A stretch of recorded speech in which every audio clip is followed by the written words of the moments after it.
todos bem-vindos. Continua aí, Mônica, você que abre aí a sala.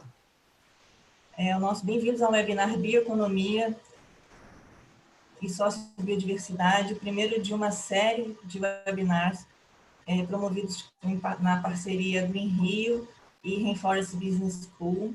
Os nossos debatedores de hoje serão o secretário Fernando Schwank, secretário da Agricultura Familiar e Cooperativismo do Ministério da Agricultura, Pecuária e Abastecimento, a doutora Marita Koch-Wieser, com uma carreira de destaque ao longo de 4 décadas no cenário internacional como antropóloga, ambientalista e empreendedora social.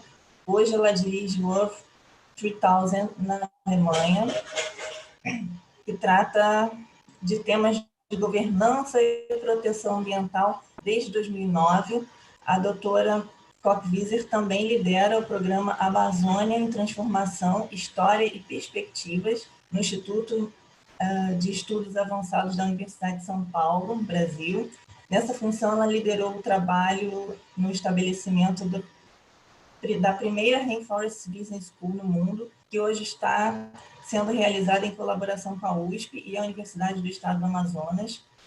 Em sua carreira anterior, a doutora Koch-Wieser trabalhou como cientista social e em posições gerenciais por cerca de 20 anos no Banco Mundial, em Washington, D.C., como diretora de desenvolvimento ambiental e socialmente sustentável para a região da América Latina e Caribe, e antes como chefe do programa de programas ambientais da Ásia e chefe da divisão central e avaliações de programas ambientais do Banco Mundial.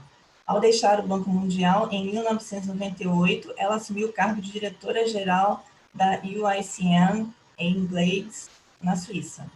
E como moderadora, a Maria Beatriz Martins Costa, que é coordenadora do Green Rio. Bom evento para todos.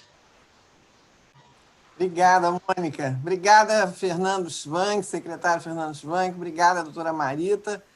É um prazer enorme receber vocês aqui, que falam de bioeconomia muito antes da bioeconomia ser a bioeconomia do momento. Vocês já praticavam bioeconomia antes de entrar na agenda global. E você trabalhar bioeconomia junto com a sociobiodiversidade é um diferencial significativo, nem sempre destacado. Então, eu queria registrar o gesto importante do Fernando quando ele lançou o primeiro programa Bioeconomia Brasil de Sociobiodiversidade, porque, além da diversidade da nossa fauna, da nossa flora, nós temos uma sociobiodiversidade com os nossos mais de 200 povos indígenas, quilombolas, caiçaras, ribeirinhos, que reúnem um conhecimento tradicional inestimável. Então, nós vamos poder trabalhar aqui a bioeconomia, que o Brasil já é um protagonista, só não se posicionou ainda, mas isso é tema para outro webinar, e também da sociobiodiversidade, com duas pessoas que já praticam isso há muitos anos, sendo que a Marita, o Fernando vai falar da bioeconomia no mapa, do plano da sociobiodiversidade, e a Marita vai falar sobre a Rainforest Business School, uma iniciativa que ela criou há muitos anos, que agora está se concretizando, e eu tenho tido o privilégio de acompanhar essa iniciativa fantástica. Para nós otimizarmos a presença desses dois atores estratégicos que estão aqui reunidos, eu vou passar logo a palavra para o secretário Fernando Schwank, para que ele faça a sua apresentação. Fernando, bem-vindo. O webinar agora é seu. Bom dia, Bia, bom dia, Mônica, bom dia, a Marita. Uma alegria muito grande poder compartilhar deste espaço com vocês e poder trazer um pouquinho a visão aqui do Ministério da Agricultura, Pecuária e Abastecimento sobre esse tema, né? Que nós já desde o início da nossa gestão, que é liderada pela ministra Tereza Cristina, uma engenheira agrônoma, que desde o início tem dito que não existe agropecuária sem que ela seja sustentável, né? Nós temos dito isso por onde nós passamos e trabalhando em relação a isso. Para nós é importante que a agropecuária brasileira dê esse recado e trabalhar com a sociobiodiversidade brasileira talvez seja um dos nossos maiores desafios, né, para que a gente agregue efetivamente valor aos produtos da sociobiodiversidade, porque nela nós não temos só árvores, plantas, sementes, água, nós temos gente. Nós temos gente lá dentro, né, que são extrativistas, quilombolas, povos tradicionais, agricultores, né, que muitas vezes já estão décadas nessas regiões, né, e que precisam sobreviver e viver, né, em consonância sociobiodiversidade brasileira. Por isso que desde o ano passado nós lançamos esse programa efetivamente no sentido de organizar estas cadeias produtivas, agregar valor a seus produtos e fazer com que estes povos possam viver ali também com uma qualidade de vida, como em outras regiões do país, sem fazer a devastação, o corte, enfim, vivendo efetivamente destes produtos que são muito caros e que certamente pouco ainda nós conhecemos. Nós temos ainda um caminho enorme a ser perseguido para conhecer todo o potencial da sociobiodiversidade brasileira. Obviamente que nós temos aqui muito foco da Amazônia, né, do bioma amazônico, mas nós não podemos esquecer que o Brasil tem outros biomas tão importantes quanto o bioma do Cerrado, o bioma da Caatinga, a Mata Atlântica, o Pantanal e o Pampa Gaúcho. Então, nós temos um potencial enorme como nação, né, e até uma responsabilidade de proteger esses biomas, mas para proteger nós temos que dar uso. E para dar uso, nós temos que encontrar este equilíbrio entre preservação e uso econômico para que essas populações possam efetivamente ser as grandes aliadas na preservação destes biomas. Eu vou fazer rapidamente uma apresentação para contar um pouquinho o que nós estamos fazendo. Muito bem. Vamos lá. Vou tentar passar aqui. Está trancado aqui. Se a gente consegue. Aqui. Muito bem.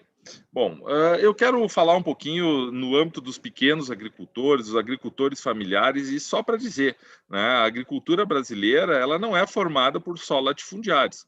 Né, pelo contrário, na verdade, 80% das propriedades brasileiras são de pequenos proprietários rurais. Né, nós temos aí, das 5 milhões de famílias que vivem no meio rural brasileiro, 3 milhões e 900 são de agricultores familiares e 4 milhões e 400 são de pequenos proprietários. A gente ainda tem muitos pequenos proprietários que não se enquadram mais na lei, porque já cresceram economicamente, dão mais empregos, enfim, dentro da legislação brasileira. Então, nós temos aí em torno de 85% de pequenos agricultores que estão espalhados em todos os biomas brasileiros. Eu queria salientar aqui que nós temos a metade da agricultura familiar brasileira na Caatinga, no semiárido, no Nordeste brasileiro. Né? E esse é um desafio enorme também de se manter esta população produzindo em consonância com o meio ambiente. Então, esses são dados importantes, porque muitas vezes a população mundial acredita que nós temos só grandes produtores no Brasil, e isso é justamente o contrário.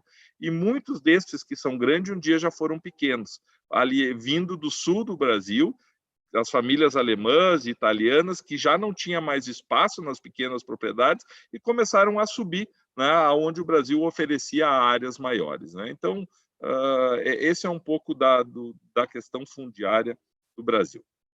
Aqui está um pouquinho destes números, a gente tem aqui são 77% de agricultores familiares, 85% de pequenos agricultores.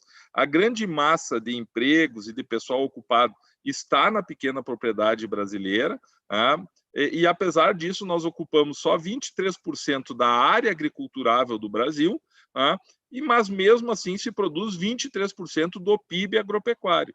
Portanto, esta agricultura da pequena propriedade, ela é tão importante quanto os grandes, né, porque ela produz em áreas pequenas comparativamente a mesma coisa que os grandes.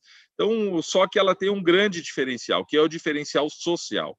A agricultura brasileira, na minha opinião, na nossa opinião aqui no Ministério, a sustentabilidade social dela se dá neste tecido social dos pequenos agricultores que guardam a memória, a cultura da agricultura brasileira. É nesta população que nós temos um ganho cultural, né, e histórico extremamente importante, e por isso a sua importância. Eu queria fazer um breve recorte aqui da importância do cooperativismo para os pequenos agricultores e, inclusive, na exploração da sociobiodiversidade brasileira. O cooperativismo, que veio através dos colonizadores alemães, principalmente, e que é muito forte no sul do Brasil, ele é a grande possibilidade dos pequenos criarem poder de mercado. É só assim que eles vão conseguir atingir tanto o mercado nacional quanto o mercado internacional, mas também organizar-se, receber assistência técnica, né, poder ter um processo organizacional que permita-os crescer. Já quero fazer aqui um recorte também para a Amazônia. Nós estamos fazendo um trabalho dentro do nosso programa com apoio do Ministério da Cooperação Alemã, com a Agência de Cooperação, onde dentro deste território nós temos 340 organizações de pequenos agricultores que têm trabalhado de uma forma ou de outra na questão da sociobiodiversidade. Dentro destas, uma grande parte são cooperativas. E nós estamos conseguindo, inclusive, acessar, o ano passado levamos 10 dessas cooperativas para a Biofar, na Alemanha, né, e onde elas, inclusive, já começaram a fazer negócio, e que são formadas por centenas de pequenos agricultores. Importante também dizer, né, que dentro das cooperativas brasileiras, 68% dos agricultores que fazem parte recebem algum tipo de assistência técnica. Porque quando a gente fala também do manejo florestal, do manejo da sociobiodiversidade, por trás disso nós estamos falando que precisa haver capacitação. E o cooperativismo é uma das formas também de se poder capacitar estes agricultores. Como todos sabem, o Brasil é um país mega diverso, né?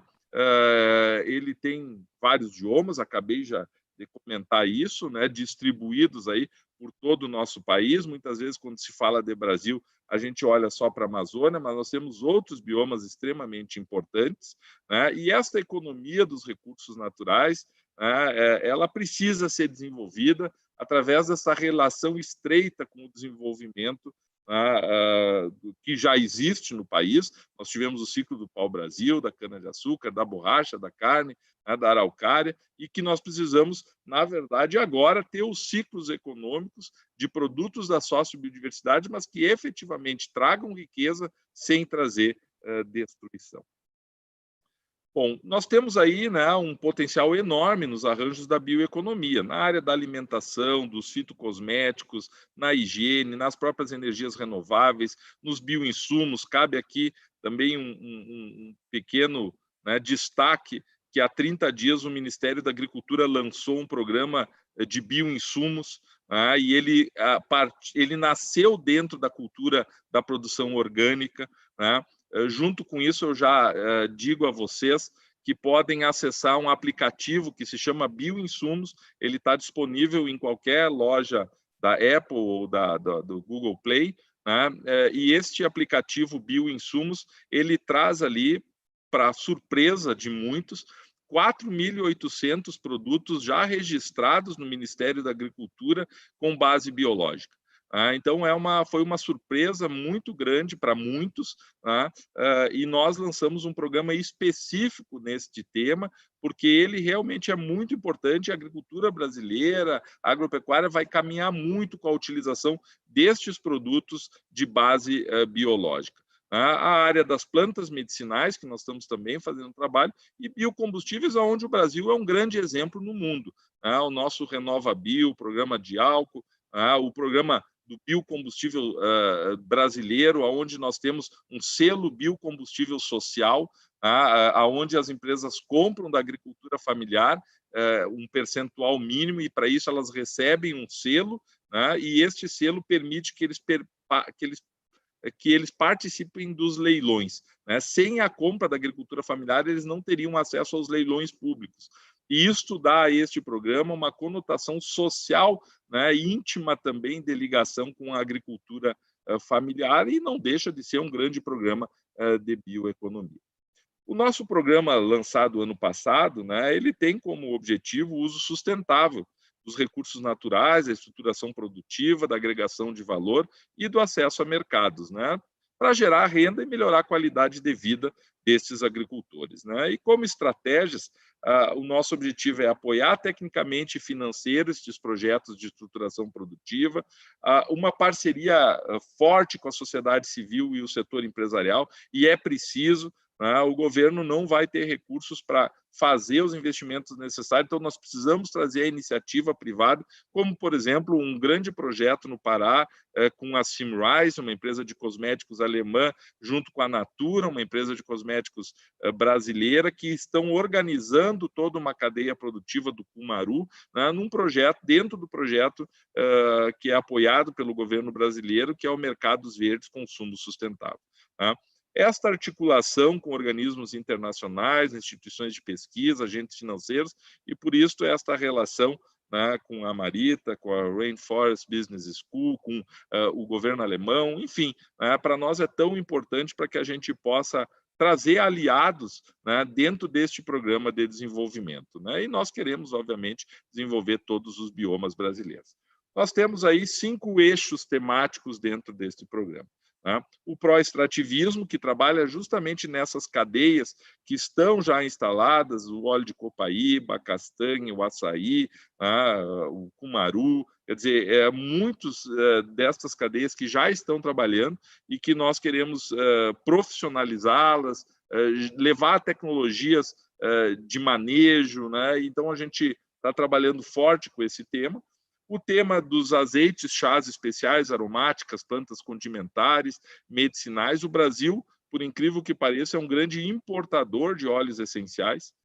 E nós estamos, inclusive, fazendo um trabalho na área do tabaco, né, específico em relação à produção de plantas condimentares e aromáticas, que tem um apoio da FAO também, porque nós acreditamos que podemos criar novas cadeias produtivas baseadas neste tema das plantas condimentares aromáticas, né?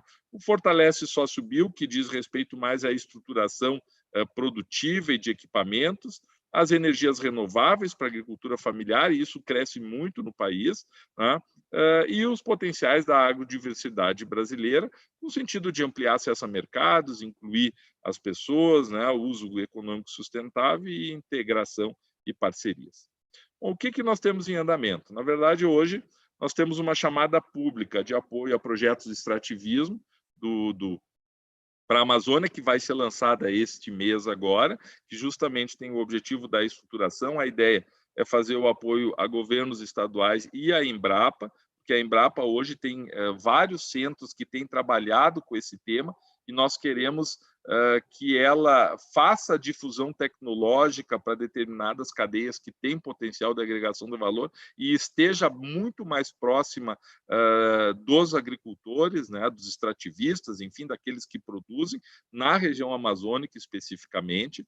Nós temos um que está em andamento, um edital para apoiar consórcios públicos de municípios. Nós já tivemos algumas experiências no sul do Brasil, agora estamos abrindo isso, né, no sentido de apoiar projetos de investimento em maquinários, equipamentos, custeio, e esse edital está quase que encerrando para que a gente possa fazer a seleção e esse ano ainda fazer a divulgação de quem são os consórcios públicos que serão beneficiados em programas de apoio, né, e valoração da sociobiodiversidade, né? O nosso projeto de cooperação Brasil-Alemanha, né, o Mercados Verdes, a gente acabou este ano renovando, o ano passado, em novembro, renovando este projeto, agregando aí mais 4 milhões de euros para o mercado verdes e consumo sustentável, mas mais 10 milhões de euros para os estados, né, para que estejam alinhados nesses projetos de edificação. Esse projeto está sendo construído pelo governo alemão, nós já participamos de várias etapas e deverá dar o start no ano que vem para mais alguns anos, inclusive praticamente triplicando os recursos, né, baseados muito no programa que nós lançamos no ano passado, né, além, né, de uma chamada pública dos nossos projetos com a FINEP de 3 milhões de euros, que deverá também ser lançada ainda este ano. Os projetos dos arranjos de comercialização das plantas aromáticas, eu já falei um pouco, na região sul, né, na área do tabaco, onde nós temos 153 mil agricultores familiares produzindo, com um potencial de produzir culturas desta natureza, porque elas são muito semelhantes ao que eles fazem hoje, né? Plantas fazem as mudas, plantam em áreas adensadas, colhem manualmente, fazem o manejo, secam, eles têm toda essa estrutura dentro das suas propriedades.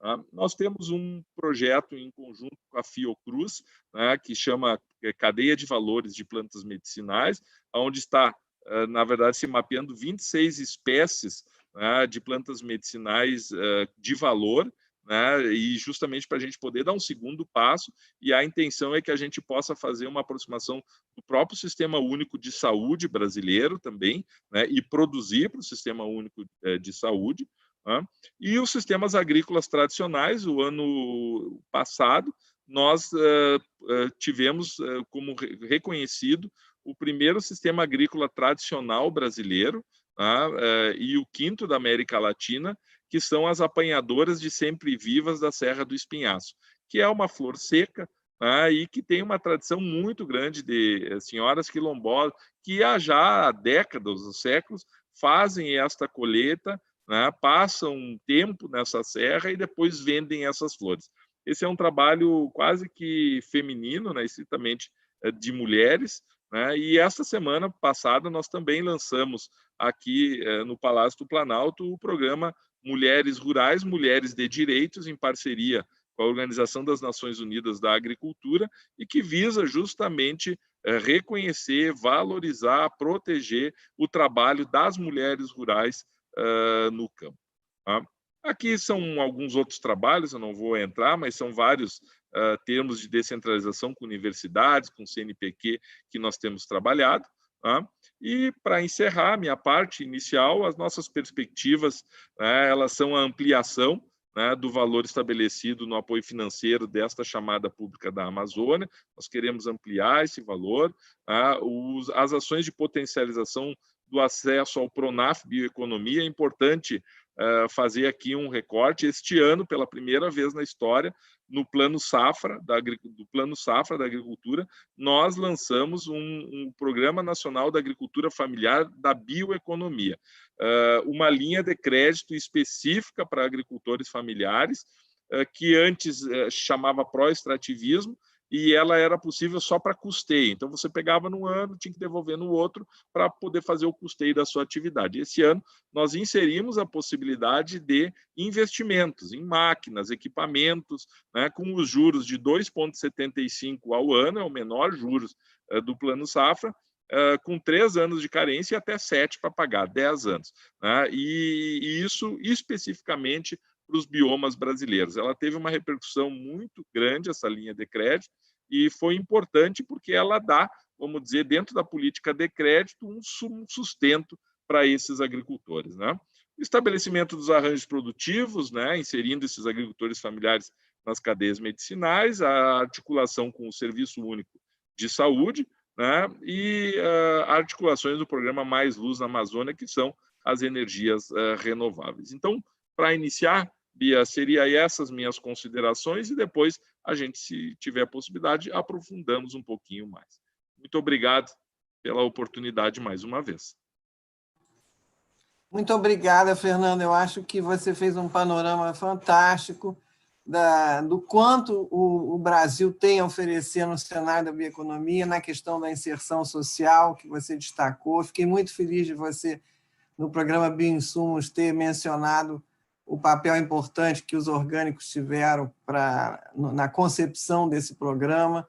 E já tem perguntas para você, já tem abraço do Paulo Mocelin para você, e nós vamos fazer depois, está perguntando se as apresentações serão disponíveis. Sim, serão disponíveis, Paulo, a gente vai colocar as apresentações no site do Green Hill.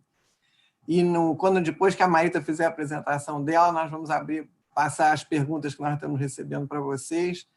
E Fernando, guarda essa apresentação para a gente levar para lá para fora, que vai melhorar muito a nossa imagem. A gente faz essa apresentação em inglês para a gente mandar e fazer uma campanha mesmo de comunicação, porque o que você falou e mostrou certamente não é conhecido, e é importante levar o quanto nós já estamos fazendo e uma pauta positiva que nós estamos realmente precisando, obviamente cuidando dos problemas que nós temos. Depois a Marita agora vai fazer a apresentação dela, mas eu queria apresentar a Marita, não só, além de tudo que a Mônica já falou, dizer que ela tem um papel, uma paixão grande pela Amazônia. Foi a Marita que implementou, enquanto diretora do Banco Mundial, o PPG7 no Brasil. Ela conhece a Amazônia profundamente, e esse projeto que ela concebeu, que ela vai apresentar na Rainforest Business School, eu já peço a você, Marita, que, por favor, contemple também o que você espera, que impactos você espera dessa iniciativa tão aguardada e que agora está acontecendo, que é a Rainforest Business School. Mônica, eu vou pedir para você, por favor, mostrar a apresentação e para a Marita ir falando, enquanto a Mônica... Tá bom. Tá bom? Obrigada. Eu vou começar agradecendo o Fernando, porque tem muita novidade boa, muita informação e programas concretos.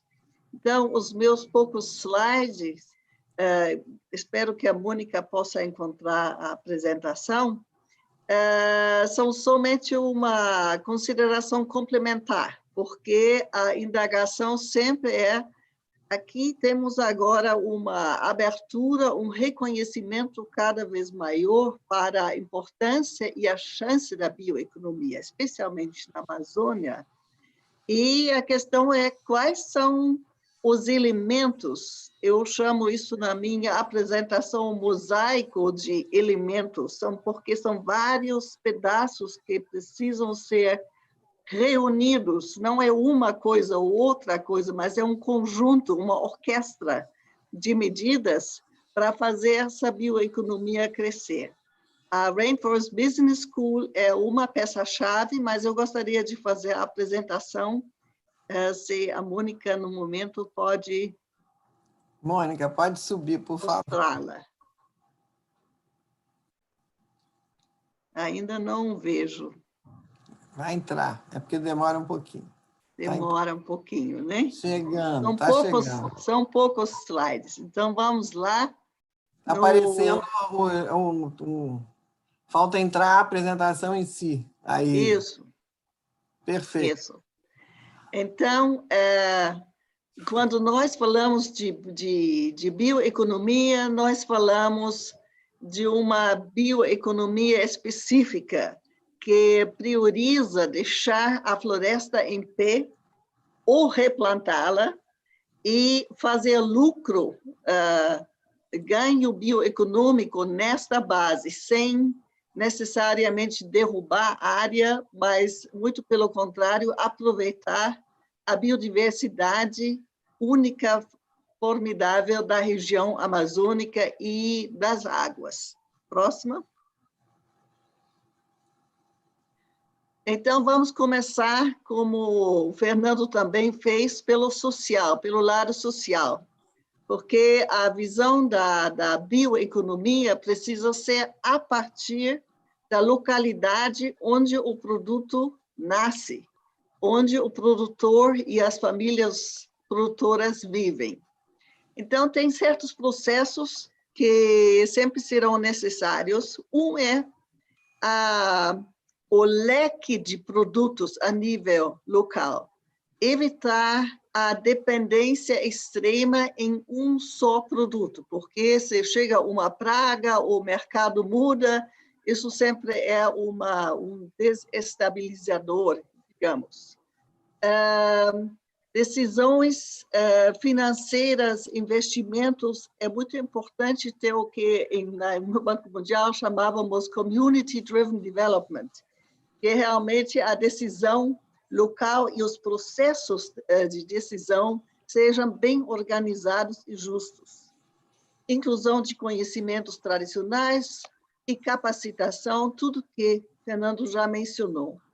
Agora, sempre há, e isso foi uma notícia feliz nessa apresentação anterior, a necessidade de investimentos locais para pequenas indústrias descentralizadas, infraestrutura, energia descentralizada e, muito importante hoje em dia, para acesso ao mercado, internet. E inovação no transporte, porque na Amazônia o transporte custa caro e poderia se baratear muito com hidrogênio e energia solar futuramente. Próximo. Então, isso é um elemento, um grupo dentro desse mosaico. O segundo elemento é ciência e tecnologia. Bioeconomia não se faz sem ciência e não se faz sem a tecnologia para transformar potencialidades em produtos concretos que tenham mercado. Nesse sentido, temos agora, felizmente, o lançamento do ano passado da Rainforest Business School, porque sem um mundo de business, gente trabalhando em bancos, em negócios, em empreendimentos fora da Amazônia também, sem ter uma academia especializada para ensinar sobre os produtos, os direitos, os processos, as experiências do passado, as muitas centenas de cooperativas que já existem, a gente perde muita quilometragem. Neste ano de Covid, estamos enfatizando a construção de um website, uma Rainforest Business School online, como uma memória de casos, um pouco como a Harvard Business School Case Studies, de casos de empresas, empreendimentos na Amazônia no passado, porque temos muita bioeconomia já faz décadas e podemos aprender com ela. Não é só uma questão do futuro, mas é também uma questão de aprender com a experiência do passado. E temos o progresso dos laboratórios criativos do programa Amazônia 4.0, e muito importante, agora precisamos, ainda não temos um financiamento maciço, mais forte das instituições científicas maravilhosas que já existem na região, mas que hoje realmente carecem de apoio financeiro adequado. Temos uma visão para o futuro, Amazon Institute of Technologies. Imaginem vocês, se nós tivéssemos uma máquina assim, com as melhores cabeças e laboratórios do mundo para aproveitar, para conhecer a Amazônia como ainda não a conhecemos no passado, isso seria um avanço, um chamado leapfrogging significativo. Então, essa é a segunda peça do mosaico, ciência e tecnologia. Outro slide, por favor. Próximo. Bom. Bom, o terceiro é, naturalmente, governança para a bioeconomia, porque bioeconomia precisa de muita administração assim, informada. Precisamos de uma agência, de uma autoridade na Amazônia. Só em termos teóricos, eu chamo isso Amazon Bioeconomy Authority, para proteger os direitos intelectuais. Isso é super importante. E também uma entidade especializada poderia funcionar como um motor, como um promotor socioeconômico da bioeconomia. A governança também a precisamos para a formação de um mercado mais eficiente, mais justo. Precisamos a governança para uma industrialização maior em bioeconomia e precisamos a governança como a precisamos sempre, segundo a lei, para proteger a floresta em pé, para proteger a integridade dos rios, quer dizer, a base da bioeconomia, e tudo que já pela lei está sendo conservado, as unidades de conservação, as reservas indígenas, a recuperação agroflorestal e, como Fernando mostrou, o apoio na produção agrobio. Próximo.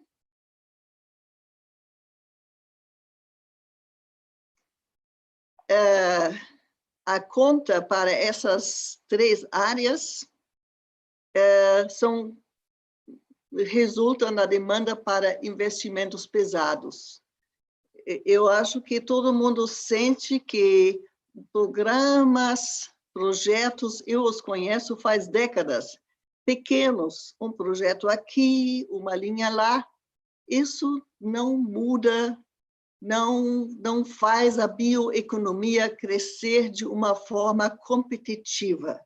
Se a floresta em pé deve competir com outras formas econômicas, investimento pesado é necessário.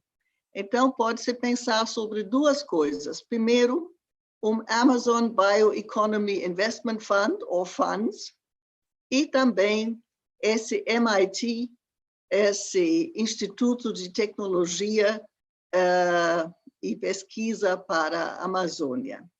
Último.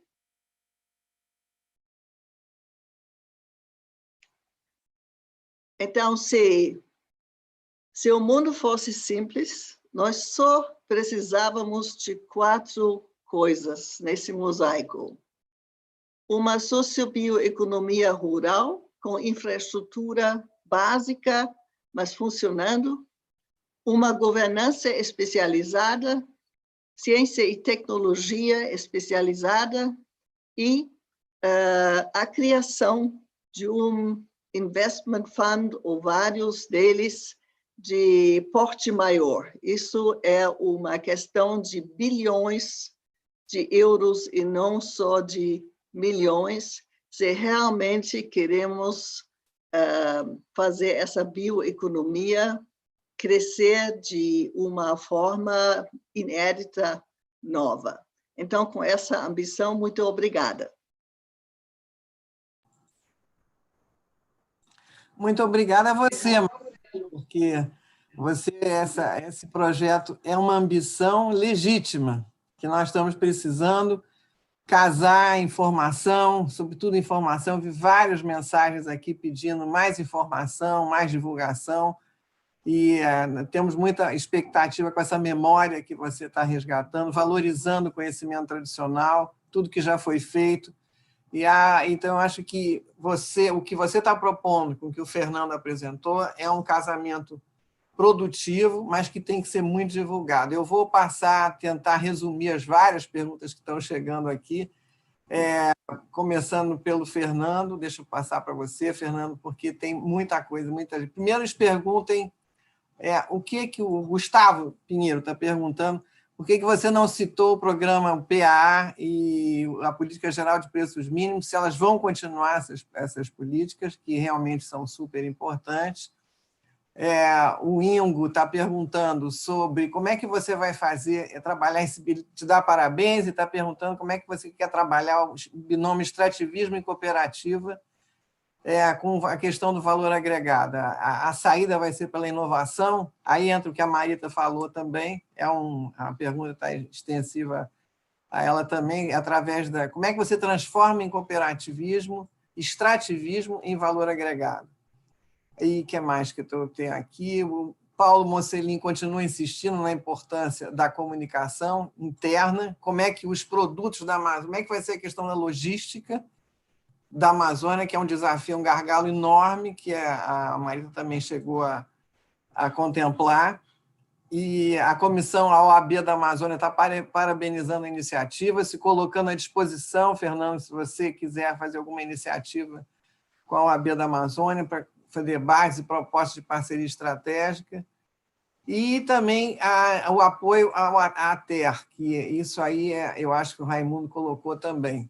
Os estados, a União precisa investir pelo menos 50% do seu custo, não apenas no custeio. Sem a ATER, os programas e projetos não chegam nas comunidades. O mapa tem intenção de revitalizar a ATER pública.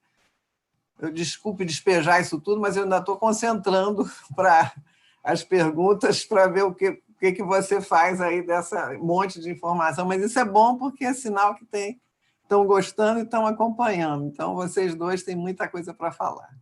O tamanho do desafio é o número de perguntas, né? Exatamente. Eu estou resumindo, imagina se fossem todas. Bom, eu queria só fazer alguns adendos ao que... Fernando, cadê você? Mônica, Fernando congelou. Pedi a Adriana uma help. E a Marita também não. Tá bom. Voltou. Está me ouvindo? Voltou. Foi parado um momento, agora voltou. Tá bom. Bom, eu queria falar da conectividade. O Ministério da Agricultura, o Ministério da Ciência e Tecnologia estão trabalhando muito com esse tema, tá? Porque ele é um problema na Amazônia, obviamente, mas ele é um problema no interior do Brasil. E talvez essa pandemia que nós estamos vivendo, ela talvez nunca tenha ressaltado um tema tão importante quanto a conectividade, quanto agora. Então, a importância e certamente esse novo normal que está para chegar, um dos requisitos principais dele é a conectividade. Então, já foi aprovado na Câmara dos Deputados a utilização do fundo, a universalização das telecomunicações, o FUST, que tem um recurso muito significativo lá, são 24 bilhões, se eu não me engano. Esse projeto está no Senado agora, para utilização, para investimento em conectividade. E isso acontecendo, certamente nós vamos conseguir crescer e evoluir muito neste tema, que certamente vai ser fundamental para a nova assistência técnica, para levar informações, para estar mais perto do mercado, enfim, para todas essas questões. Então, eu queria ressaltar esse tema que foi levantado pela Marita, que é a questão da conectividade dentro desses programas da bioeconomia. O segundo tema, que me parece muito relevante, a Marita levantou também, e eu tenho, vamos dizer, provocado muito o pessoal no bom sentido, é a questão da logística da Amazônia. Muitos desses produtos eles acabam não tendo a viabilidade econômica em função da logística, que na Amazônia é muito diferente das outras partes do país. A gente está falando de lugares longínquos de 2, 3 mil quilômetros de distância, onde você tem um custo, muitas vezes, para retirar essa matéria-prima, para levar até a indústria, para levar até o mercado. Então, esse é um tema que também vai ter que estar muito presente dentro dessa discussão, inclusive com novas formas de fazer essa logística, que hoje, basicamente, ela é fluvial, pelo transporte fluvial e alguma coisa por estrada. E certamente os drones, o Zeppelin, deverão vir outras tecnologias aí para essas regiões que são regiões extremamente longínquas do nosso país. Eu queria também ressaltar e parabenizar a Marita por esta ideia do Amazon Institute of Technology. Eu acho que isso precisa ser amadurecido. A Embrapa tem trabalhos fantásticos já desenvolvidos, as instituições de pesquisa da Amazônia também têm. Nós já conversamos um pouco sobre isso, nós temos alguém que faça esta junção de tudo aquilo que já existe, tanto na pesquisa pública quanto na pesquisa privada, que também existe. Então, acho que aí tem um caminho a ser trilhado que pode ser muito frutífero para o futuro dos biomas brasileiros. Bom, especificamente as perguntas agora. Nós temos, eu não falei no PAA, porque ele, na verdade, ele existe, é o Programa de Aquisição de Alimentos. Nós colocamos durante a pandemia mais 500 milhões de reais nesse programa. Ele atende basicamente agricultores familiares e as suas organizações. Dentro do último Plano Safra, nós praticamente dobramos os valores do programa de preço mínimo, né, de apoio ao preço mínimo dos agricultores familiares.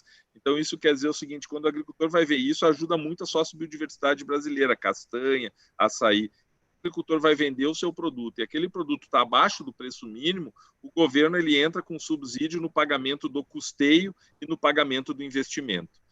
E isso, esse ano, nós aumentamos de R$ 1.500 para R$ 4.000 o custeio e R$ 1.500 para R$ 2.000 os investimentos, o apoio do governo por cada uma dos financiamentos, e antes era para o total dos financiamentos, agora é por banco. Então, se ele tem lá um financiamento no Banco do Brasil, o governo vai lá e apoia em cada um dos financiamentos que ele tem. É um apoio, é isso, como a gente diz aqui, é dinheiro na veia do agricultor familiar. A gente tem o PNAE também, né, que é o Programa Nacional da Alimentação Escolar, e que durante a pandemia, mesmo com as escolas fechadas, nós mantivemos o programa. Por quê? Porque ele compra, para vocês terem uma ideia, em torno aí de 5 bilhões de reais por ano de alimentos, né? E destes aí em torno de quase R$ 1 bilhão da agricultura familiar. E ele é um programa estratégico para os pequenos agricultores, e que a gente conseguiu manter, e ele é operado lá na ponta pelos estados e pelos municípios. Com relação a extrativismo versus cooperativismo, acho que foi o Ingo, quero mandar um abraço para o Ingo aí, que é um grande pensador, lutador, né, e amigo dessa caminhada. Justamente na Amazônia, esse trabalho que a GIZ faz, a GIZ, ele já tem na sua base organizacional essas 340 organizações, muitas delas cooperativas. E elas estão evoluindo como organização econômica e social também. Existe um trabalho longo a ser feito, mas está sendo feito. Primeiro, organizar eles em gestão, capacitá-los para gerir bem a sua cooperativa, a sua relação com os seus associados, a agregação de valor, e aí você tem que levar tecnologia e inovação, sem dúvida nenhuma. Então, embalagens, rotulagem, processamento, e aí aquelas que já estão mais capacitadas, nós estamos levando para o mercado. É uma pena que a pandemia ela atrasou o nosso plano, de nós fazermos a nossa feira das cooperativas da sociobiodiversidade brasileira na Green Hill, que nós iríamos fazer este ano em outubro, né, Bia? Mas, se Deus quiser, no ano que vem nós vamos reunir essas cooperativas todas, né, porque nós queremos mostrar o trabalho que elas realizam, esses pequenos agricultores, tanto para o Brasil quanto para o mundo, né? Então, esse plano ainda está muito presente de nós, talvez, termos a nossa biofar das cooperativas brasileiras aqui da sociobiodiversidade, e nós podemos ser um grande centro, né, de produtos da sociobio e de comercialização desses produtos, né? A terra é um grande desafio. Oi. Faremos, pode deixar. Faremos. A terra ela é um grande desafio, e o desafio é maior ainda na Amazônia, por isso que nós estamos trabalhando com a ferramenta e trabalhando, e nós queremos lançar esse ano ainda o programa de assistência técnica 5.0, que justamente utiliza novas ferramentas, né, baseadas na conectividade, enfim, e nós deveremos fazer também um piloto, mas aí esse ano no semiárido brasileiro, com uma organização do último Prêmio Nobel de Economia, o Michael Kramer, que ele desenvolveu um método mais ou menos dizendo o seguinte: eu não posso levar mensagens complexas, né, para quem não tem a formação complexa. Eu preciso mandar mensagens simples que possam agregar a essa produção. E ele está testando isso na agricultura. Então, já tem, para vocês terem uma ideia, 1 milhão de agricultores sendo atendidos por mensagens telefônicas na Índia, né, no Quênia e na Nigéria. E são coisas extremamente simples, mais ou menos assim. Ele tem as cadeias divididas, então milho. Aí ele manda a mensagem: olha, vai chover, está na hora de plantar. Tá? Você já capinou seu milho? Quer dizer, mensagens simples e que, no final, elas fazem uma diferença enorme, né, num contingente grande de pessoas. Então, nós estamos trabalhando com várias frentes para poder levar essas mensagens de outras formas também. Né? E eu acho que esse é um dos grandes desafios que o Brasil tem, não é só o Brasil, o mundo, mas a gente especificamente na assistência técnica. E com a OAB Amazônia, para terminar, amanhã eu vou fazer uma live com a OAB Minas Gerais, para tratar da agricultura familiar. E a gente está super à disposição de poder discutir, porque quanto mais pessoas estiverem integradas num processo de desenvolvimento como a gente está propondo, melhor é para o Brasil. Muito bom. Espera aí, deixa eu... Fernando, um tororó de perguntas aqui para você. Mas para a Marita também umas perguntas, não só para mim. Mas agora para a Marita tem outro tororó também. Eu vou juntar os dois tororóis para ficar uma coisa assim equilibrada, porque, aliás, eu vou soltar as perguntas e quem quiser pegar a bola primeiro, eu estou cheia de metáforas esquisitas. Eu posso responder talvez uma pergunta anterior que se referia à agregação de valor e transporte. Eu percebo que na Amazônia tem ideias muito legais. Tem no estado do Amazonas a ideia de uma bolsa de mercadorias da bioeconomia. Um mecanismo em termos de saber quem vai poder vender o quê, negociação de preço, pagamento, tudo extremamente bem pensado. Eu acho que isso será objeto de um futuro webinar aqui no Green Rio.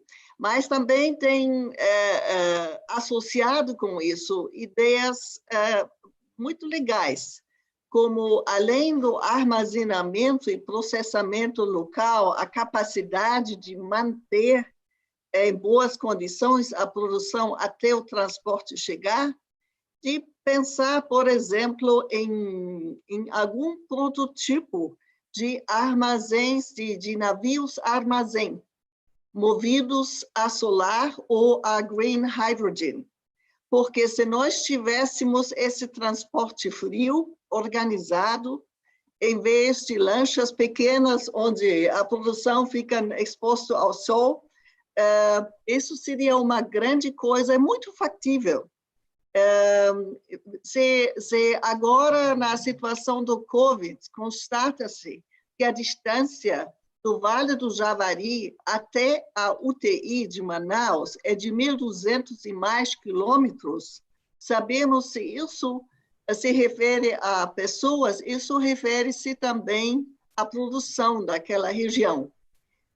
E precisamos de transporte frio e, vamos dizer, de um tamanho que possa realmente servir como um serviço postal aquelas regiões, mas é uma coisa que parece muito ao alcance, que precisa de patrocínios, mas não são coisas enormes que poderiam assistir justamente esses pequenos, menores agricultores que, Fernando, você descreveu tão bem. Só isso, Bia.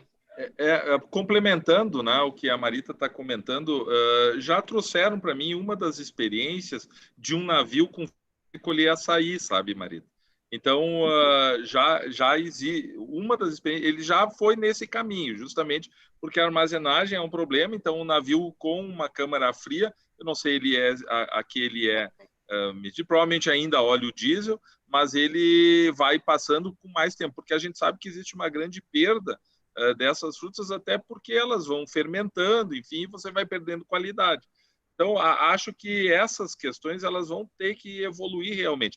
E se você conseguir aliar as energias renováveis, a solar, a de hidrogênio, enfim, nesse sentido, você vai ganhar muito até dentro dessa cadeia produtiva. Acho que a logística é um tema a ser pensado separadamente, sabe? Pensar exclusivamente a questão da logística, ela é extremamente importante. E a questão das bolsas das mercadorias, é importante dizer que a gente tem, dentro do programa da GIZ, 4 câmaras de comercialização que já estão funcionando dentro da Amazônia. Uma lá no no Acre, uma em Santarém, acho que uma em Belém, enfim, e talvez, a gente já conversou sobre isso também, da gente poder integrar iniciativas e poder ter uma grande, né, bolsa de mercadorias da Amazônia que integre essas iniciativas. Acho que isso a gente vai poder fazer em breve, de colocar em contato esse pessoal e a gente poder atuar, porque justamente o mercado também é um dos gargalos, e essa organização era fundamental dentro desse processo. Então, vou jogar as perguntas e cada um recebe, um passa para o outro, vocês vão fazer um bate-bola aí com as perguntas que eu vou passar para vocês. Bom, tem uma pergunta aqui do Marcelo Brito, que eu queria muito passar, mas primeiro preciso dar os parabéns a ele pelo evento sensacional que foi ontem. Parabéns, Marcelo, estava um show, um espetáculo. O Marcelo comenta que 65% do PIB da Amazônia, desses 65%, 41% é com a administração e 20%, os outros 35% dividem-se em indústria, 16%, 12% para o agro, 6% para o extrativismo, enfim. Ele fala que a região representa, em média, 9% do consumo nacional.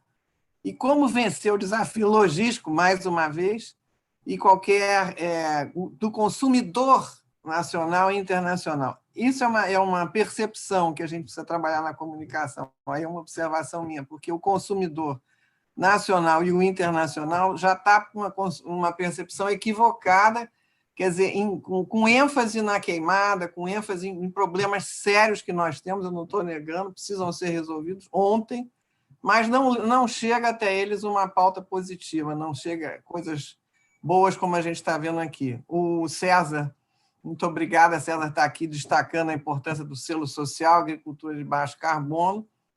Alguém pergunta, não está aparecendo o nome aqui, a opinião de vocês sobre criptomoedas com lastro na biodiversidade. Acho que Marita poderia dar a opinião dela, porque pela experiência dela com a economia.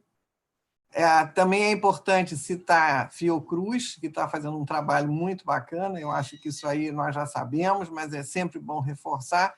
E a Rosana Lancelotti, minha querida Rosana, enfatiza na agregação, Marita, da parceria na área de TI no Brasil, porque é muito forte. Eu acho que isso você podia falar, inclusive, que a USP está vendo a parte de tecnologia, informática, de TI, e há um interesse muito grande do TI se casar com biodiversidade.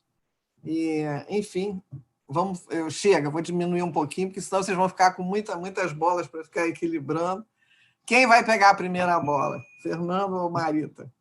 Eu só quero dizer que a Rainforest Business School, sendo sediada na Universidade do Estado do Amazonas, essa universidade, quando a internet funciona, tem 98 pontos lá fora no estado. Quer dizer, a tecnologia, a informática, extremamente importante, tanto para o ensino, para mandar essas mensagens, essa dosagem de mensagens que Fernando colocou, mas também para a criação de mercado. Eu acho que aí temos também ótimos exemplos na Ásia, no Bangladesh, em outros países, onde a comunicação celular e por internet fez toda a diferença para a população local conseguir um mercado mais justo. Exatamente. Eu acho que isso que o Marcelo colocou também, quando você fala em mercado mais justo, é o desafio tanto do consumo nacional dos produtos da Amazônia, mas também a qualificação de quem vive na Amazônia. Esse pertencimento é muito importante ser trabalhado. Mas, Fernando, tem mais pergunta para você, eu já passei... Não, eu queria complementar o que a Marita comentou. Eu acho que o Fair Trade, tá, ele talvez seja um dos grandes desafios, não só na Amazônia, mas em toda a agricultura como um todo. Por quê? Porque nós precisamos repartir melhor os ganhos dentro da cadeia produtiva. E o que muitas vezes a gente olha num processo de extrativismo é que quem fica com a menor parte do processo dentro da cadeia é o agricultor. E a gente já tem vários processos de certificação, como, por exemplo, o selo Fair Trade, que ele justamente olha essa questão, uma questão mais equilibrada dentro do processo, onde todos ganhem, mas que este processo seja equilibrado. E isso é uma questão bastante importante para você poder fazer aquilo que a gente comentou lá no começo, que é melhorar a qualidade de vida desses agricultores. Porque, na verdade, muitas vezes o trabalho pesado, ele fica com o agricultor. Mas como ele não tem o acesso ao mercado e muitas vezes ele não tem o processo de transformação, ele acaba ficando com um pedaço pequeno. Então, existe também um processo de conscientização, não só lá do agricultor, mas de todos os elos da cadeia. E muitas vezes esses elos, a cadeia não para em pé, porque esses elos, um deles é muito fraco. O professor Marcos Yankee, lá da USP, dizia que a cadeia produtiva é tão forte quanto o seu elo mais fraco. Então, essa cadeia, se não tiver todos os elos bem fortalecidos e um desses elos ele arrebentar, ele arrebenta a cadeia como um todo. Então, eu acho que essa questão do partilhamento, dos ganhos, ele é muito importante dentro desse processo de agregação. E eu, particularmente, acredito muito que os novos processos tecnológicos que estão chegando, drones, colheitas, a gente está vendo muita coisa aparecer, eles vão, é uma opinião pessoal minha, eles vão beneficiar muito o agricultor familiar. Eu acho que eles vão trazer uma tecnologia que hoje ele não tem acesso e ele vai poder ter acesso. E isso vai estar ganho a ele também. E a gente espera que isso também aconteça na bioeconomia. Com relação às criptomoedas, na verdade, eu não tenho nem condição de falar, porque eu não conheço esse tema. Vale, porcamente, eu cuido do meu dinheirinho, né? Eu tenho um livro na mesa de que apareceu nos Estados Unidos, um guia para aprender Bitcoin, mas eu acho, por enquanto, temos muita coisa, muito mais ao alcance e muito promissora, de forma que não nos devemos perder nessas coisas do futuro longínquo.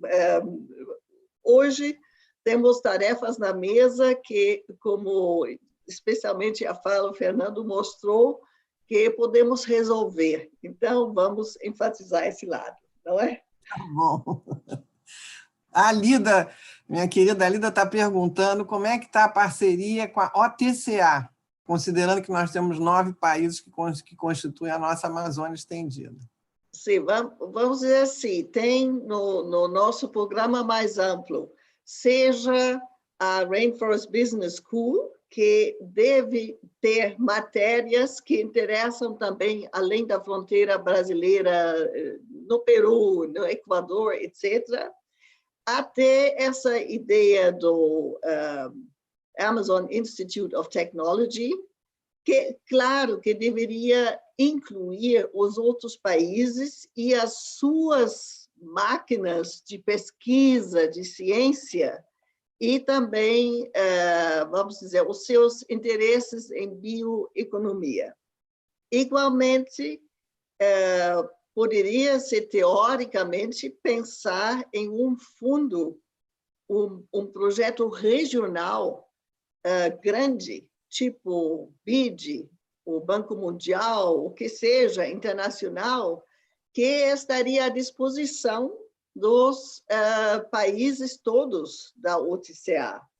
Então, tem elementos que são muito locais, que estão no estado do Pará, do Amazonas, etc., ou no Brasil, e tem outros, especialmente de conhecimento ou de processos financeiros, etc., que poderiam ser compartilhados. Mas isso é um grande tema, não dá para responder. Isso é um tema, isso é um tema para outro webinar. A gente já está falando aqui, já não outros. Fernando, você ia falar alguma coisa? Te interrompi? Você ia fazer não, eu queria só complementar que, na verdade, eu acho que esse é um tema bastante complexo, né? E talvez o mais, vamos dizer, desafiador, tudo é desafiador, mas a governança desse processo. Sabe? Eu acho que a governança disso, dentro do próprio governo federal, nós temos várias instituições que têm atuado com isso, o Ministério da Ciência e Tecnologia, Então, nós mesmos estamos fazendo um exercício de governança interna do governo para que todos, para que não haja sombreamento, né? E aí nós temos mais os governos do estado, que muitos um pouco mais avançados, outros nem tanto. Depois nós vamos para os municípios e as próprias organizações todas que estão trabalhando. Então, nós esperamos também que o próprio Conselho da Amazônia, que hoje está sendo gerido pelo vice-presidente da República, que tem falado justamente no desenvolvimento econômico, ele tem tentado organizar esse processo internamente, e isso possa dar um resultado numa governança efetiva que dê resultados. Uma questão é a questão justamente preventiva e punitiva, que precisa avançar, nós não podemos aceitar, e o Ministério tem dito isso, que desmatamento ilegal, nós somos totalmente contrários, tem que se atuar em relação a isso. Isso atrapalha o desenvolvimento do país, isso não é bom para o Brasil. Então, nós temos que ter uma atuação forte, mas, por outro lado, nós temos que ter uma linha de desenvolvimento. E um tema que talvez não caiba aqui, até porque ele é um tema muito complexo, mas é o tema da regularização fundiária. Esse é outro tema que o Ministério está olhando muito de frente, tentando esclarecer, e não é regularizar grileiro, pelo contrário, é punir esse pessoal, mas a gente tem pessoas lá na Amazônia, pequenos agricultores, estão há 40, 50 anos lá sem o seu título. E casualmente é onde a gente tem, por incrível que pareça, ou não tão incrível, aonde não se tem a regularização efetuada é onde você tem o maior crime ambiental feito. No momento que você regulariza e aquele produtor passa a ser proprietário daquele pedaço de terra, aquela árvore que ele iria talvez derrubar porque aquilo não era de ninguém e passa a ser dele, ele já não deixa ninguém derrubar, porque aquilo passa a ser um patrimônio dele. Então, são questões delicadas, mas que o Ministério está tentando atuar em relação a isso, e alguns números mostram que aonde você tem a regularização efetivada, você diminui muito os crimes ambientais e inclusive as queimadas, e aumenta crédito rural.